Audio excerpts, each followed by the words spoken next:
Bersyukur selalu bagi kasih-Mu di dalam hidupku,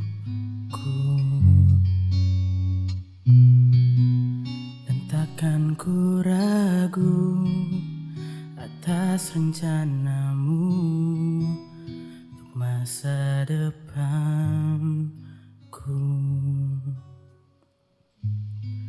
Sebagai Bapa yang baik, takkan pernah Kau melupakanku. Sebagai Bapa yang sangat baik, takkan pernah Kau meninggalkanku. Ku kan menari dan bersuka karena-Mu, oh Yesusku, dan ku kan minum air-Mu bagai rusa rindu. Selalu ku hidup dalam-Mu dan hidup-Mu di dalamku, oh Yesusku. Kau sangat ku cinta.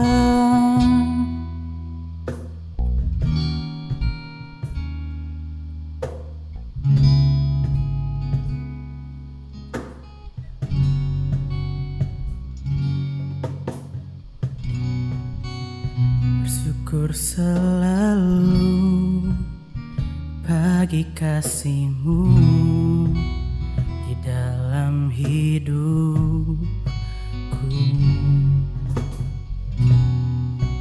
dan takkan ku ragu atas rencana-Mu untuk masa depanku. Sebagai Bapa yang baik, takkan pernah Kau melupakanku. Sebagai Bapa yang sangat baik, takkan pernah Kau meninggalkanku. Ku kan menari dan bersuka karena-Mu, oh Yesusku, dan ku kan minum air-Mu bagai rusa rindu. Selalu ku hidup dalam-Mu dan hidup-Mu di dalamku, oh Yesusku. Sangat ku cinta.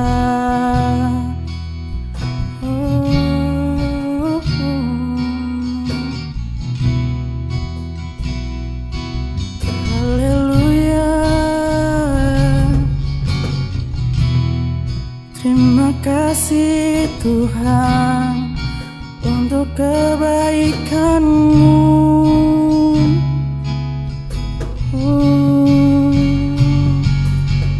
Kami bersyukur, kami menyembah untuk kasih yang Kau berikan. Engkau layak untuk kami puja, kami sembah, haleluya. Ku kan menari dan bersuka karena-Mu, oh Yesusku, dan ku kan minum air-Mu bagai rusa rindu. Selalu ku hidup dalam-Mu dan hidup-Mu di dalamku, oh Yesusku.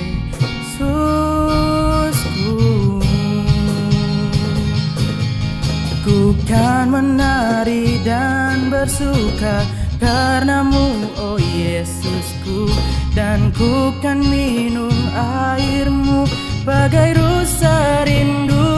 Selalu ku hidup dalam-Mu dan hidup-Mu di dalamku. Oh Yesusku,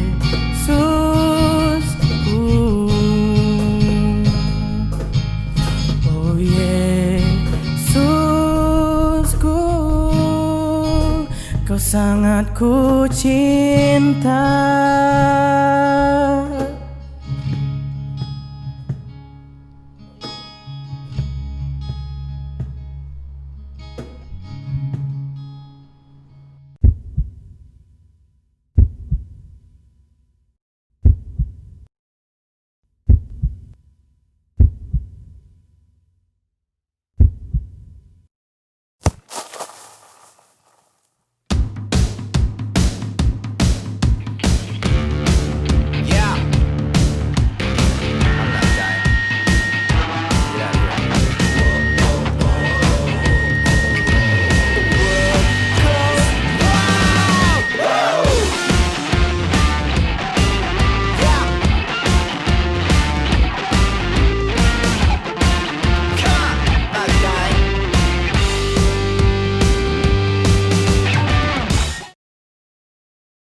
Halo Shalom, saya Fernando Barat, saya mantan kapten tim nasional futsal Indonesia dan juga saya pernah bermain untuk tim Persija Jakarta pada waktu masih aktif sebagai pemain profesional.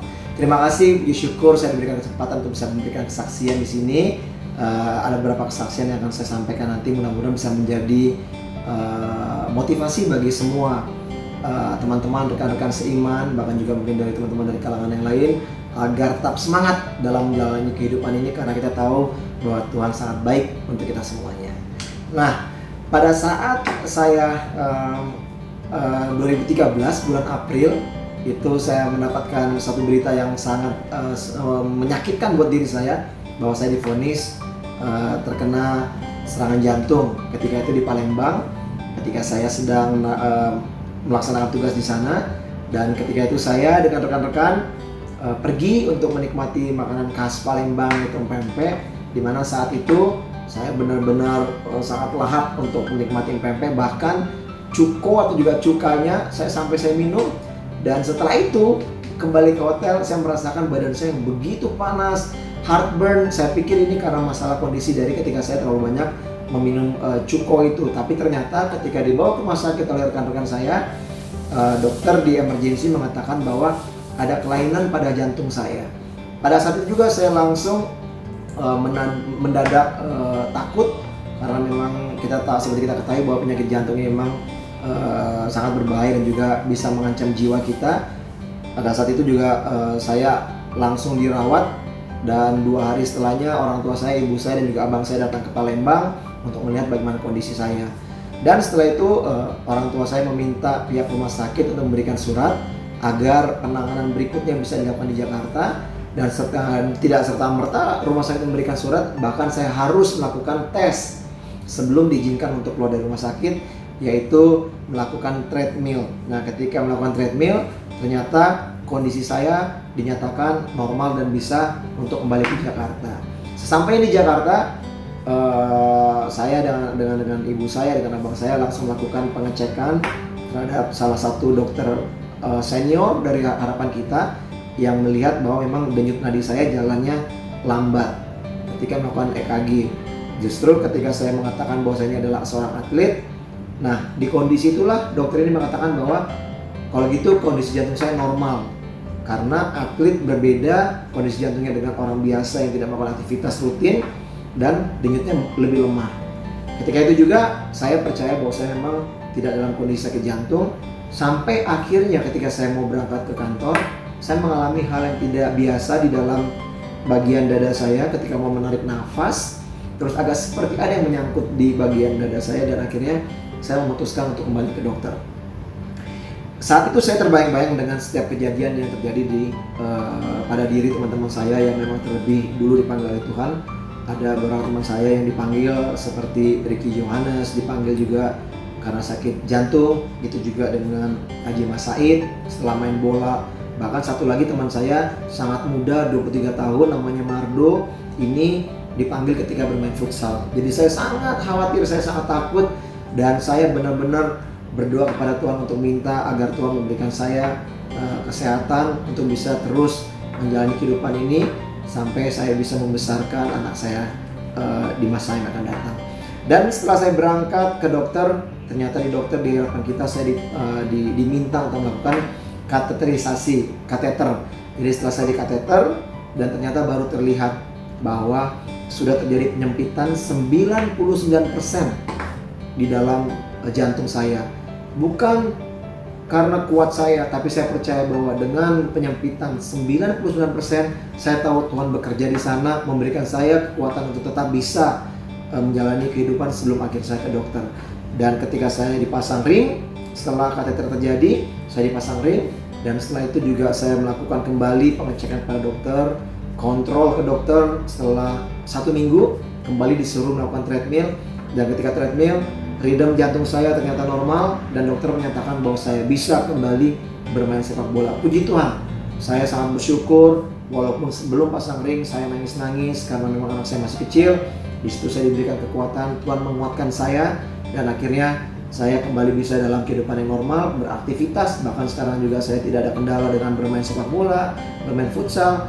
Jadi saya benar-benar merasakan bahwa kerja Tuhan dalam kehidupan saya sangat luar biasa. Itu kesaksian saya yang pertama. Yang kedua, ini mungkin yang sedikit sangat-sangat menarik buat saya, karena saya juga merupakan seorang komentator di salah satu stasiun TV. Dan ketika saya pertama sekali dipanggil, diminta untuk menjadi komentator, di sana saya langsung memberikan hasil dari penerimaan fee profesional yang saya dapat pertama sekali, saya berikan langsung kepada orang tua saya, kepada ibu saya. Apa yang terjadi? 1 minggu berikutnya, dalam 1 hari saya mendapatkan 3 job. Tuhan melipat gandakan apa yang saya berikan kepada ibu saya. Itu luar biasa. Jadi seminggu berikutnya saya mendapatkan 3 kali job untuk siaran dalam 1 hari, yaitu sore, siang, dan malam. Ini luar biasa, dan saya sangat bersyukur bahwa memang Tuhan itu sangat baik dalam kehidupan kita. Tentunya kita harus percaya itu, dan kita tidak boleh tinggalkan Tuhan. Tetap melakukan ibadah yang baik, yang rutin, dan ingat selalu, tanpa Tuhan kita nothing. Mungkin ini kesaksian dari saya, mudah-mudahan bisa sedikit berikan juga pencerahan, motivasi bagi semua rekan-rekan dalam kehidupannya. Jangan lupa tetap berdoa dan juga baca Alkitab setiap hari, sehingga kita juga bisa tetap di dalam jalan yang Tuhan ingini, dan penyertaan Tuhan tentunya pasti sempurna dalam kehidupan kita semuanya. Amin. Terima kasih. Shalom. Saya Fernand Tanda.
Shalom Bapak Ibu Saudara sekalian.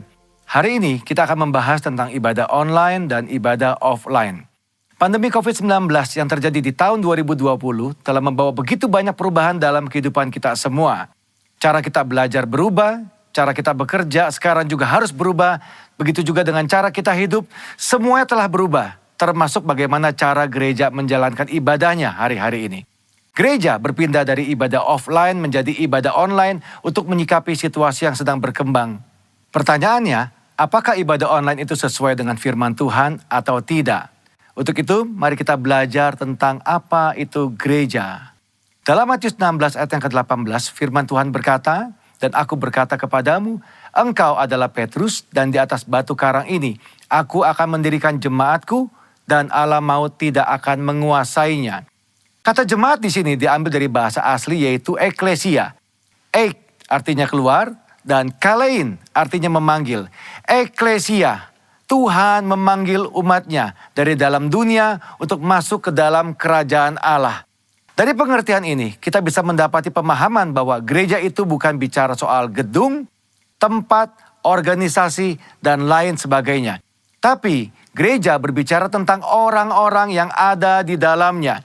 Gereja adalah perkumpulan orang-orang kudus yang menerima keselamatan lewat pengorbanan Yesus di kayu salib, yang percaya bahwa Yesus adalah Tuhan, penuh dengan Roh Kudus dan hidupnya sesuai dengan firman Tuhan. Itulah gereja yang sesungguhnya.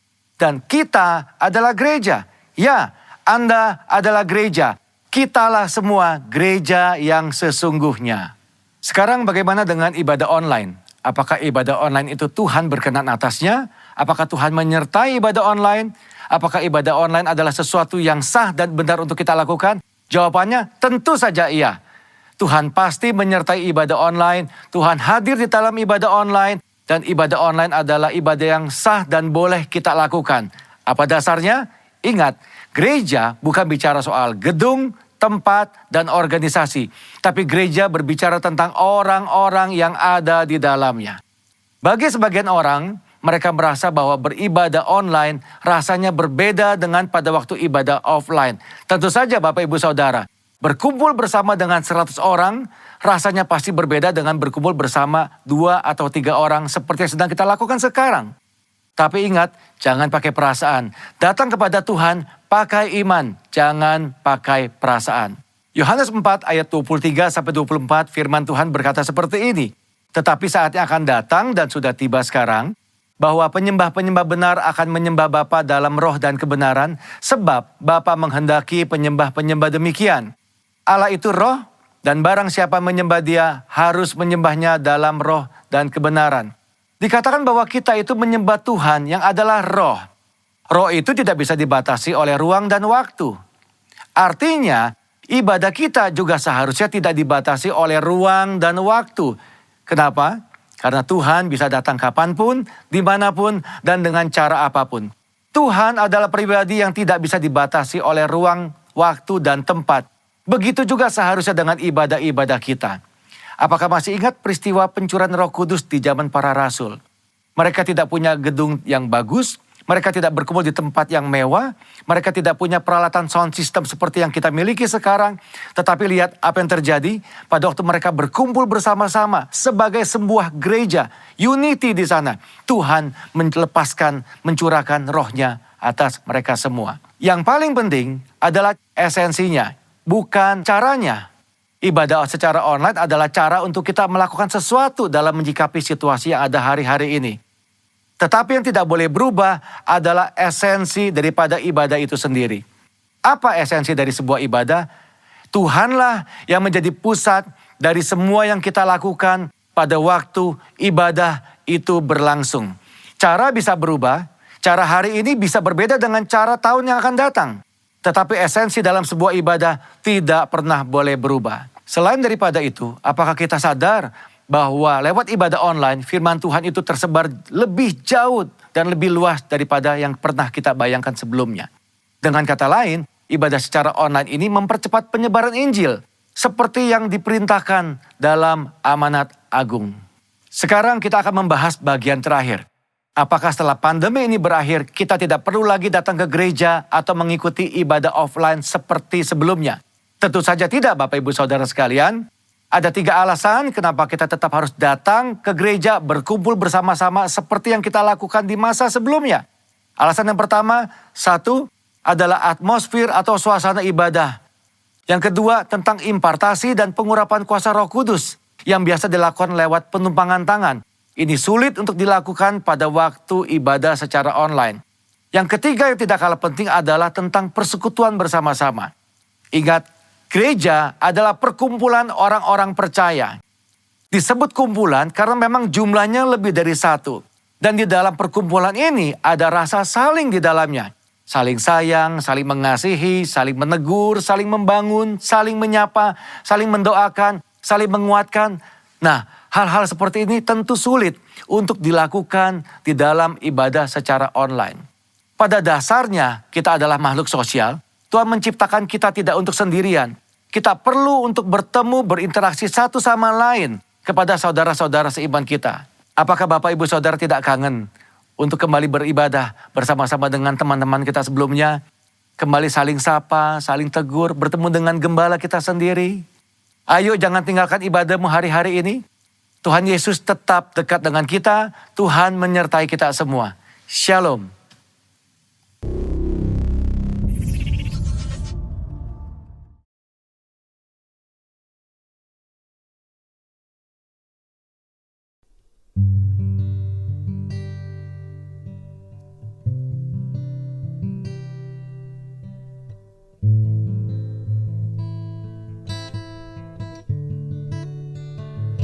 Ku sadar tak semua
Oke, shalom, salam sejahtera buat kita sekalian. Senang bertemu dengan kalian semua hari ini dimanapun kita berada.